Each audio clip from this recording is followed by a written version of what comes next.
Well, last March, one of the great living sociologists in America, Charles Murray, went to Middlebury College in Vermont to deliver a lecture on America's growing class divide and the decline of the American working class. It's an important topic. He's covered it in a couple of books.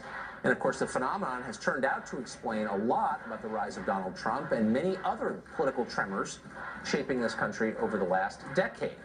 Murray's an important figure, that's not an overstatement. But instead of listening to any of this, the students rioted, attempted to block Murray's car, even hospitalized a professor who was escorting him out. Charles Murray has not appeared on television since that incident. He is here now. The man at the center of it all, Charles Murray, joins us tonight. Charles Murray, thanks a lot for coming on. My pleasure. So, I guess what I was struck by was you've written a couple of books, one book in particular that was controversial 20 years ago, 28 years ago, and when you wrote it, people, the left, freaked out, but they read the book, and they responded to what was in it. They didn't like it. Some of them did. Some of them did. Yeah. At least they pretended to. When you went to Middlebury, I didn't get the sense that anybody in the crowd had read anything you'd ever written. No, and some of them bragged about it. And by some of them, I mean faculty members. The faculty member who was leading the charge against me appearing there said, no, he'd never read a word I'd written, but he still knew I was a bad guy. How did it unfold? We've played this video a number of times. This incident kind of sums up a lot that's wrong with the country right now, I think. But you were there. What was that like? Well, I expected, because I'd been briefed by the people at Middlebury that the protests would occur. What we didn't know was whether they were going to keep it up forever. Yes. And my initial thought was, hell, I'll stand up here all night if I have to wait them out. Bill Berger, who was the Middlebury's coordinator for all of this, rightly stopped it at about 20 minutes so that we went downstairs and presented the presentation on video because they weren't going to stop. They were going to go on all night. And what were they saying? What was their claim? They had lots of different chants, and none of them were very memorable. They involved white supremacists and eugenicists and white nationalists and that kind of stuff. I heard one of them call you anti-gay. Yeah. And, first place, should I go on record and say, I'm not a white supremacist, I'm not a... I'm aware. Okay. It's unreal. It's been unreal, actually, for the last 6 months, where it's not that people are twisting things you have said.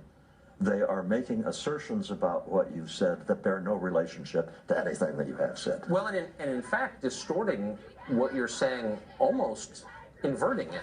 I mean, you made, I thought, a really powerful case against the American elites, the ruling class, people who run the country.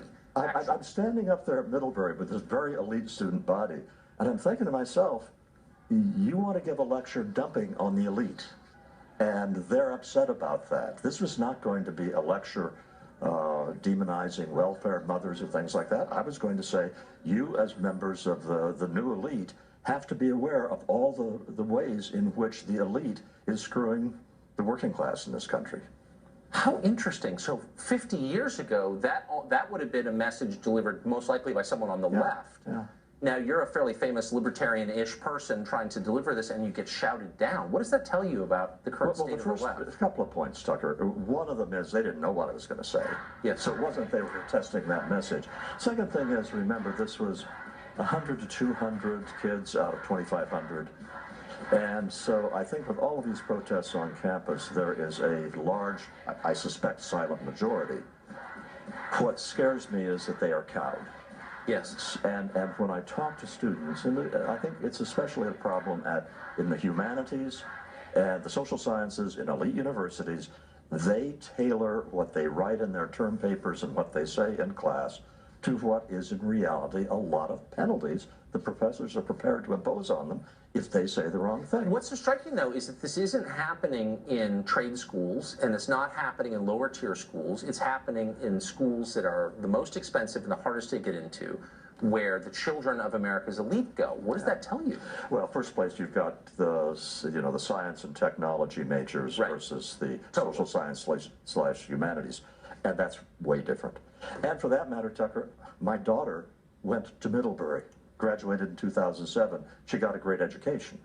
She just had to pick her classes very carefully, and it worked. So there's a danger in this. What happened in Middlebury is not necessarily a nationwide problem, but it is toxic in this sense that the whole notion of a university is that it is a safe space, if I may use that phrase, for intellectual discourse. That is the thing it's supposed to do. Yes. And thinking about Middlebury, a lot of the attention came to the mob that was outside where Professor Stanger got seriously hurt, and that was very scary. But that wasn't the most important event. The most important event was what went on in that lecture hall. The thing that went on outside, that was a thuggery. A criminal felony, and somebody should do jail time for it.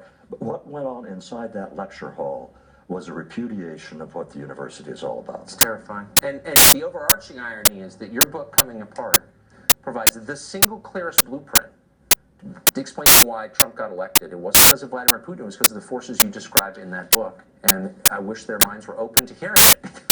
Because they'd be a lot better. Well, if they want to invite me back, I'd be glad to. They ought to. Charles Murray, thank you for that. Great to see you. My pleasure.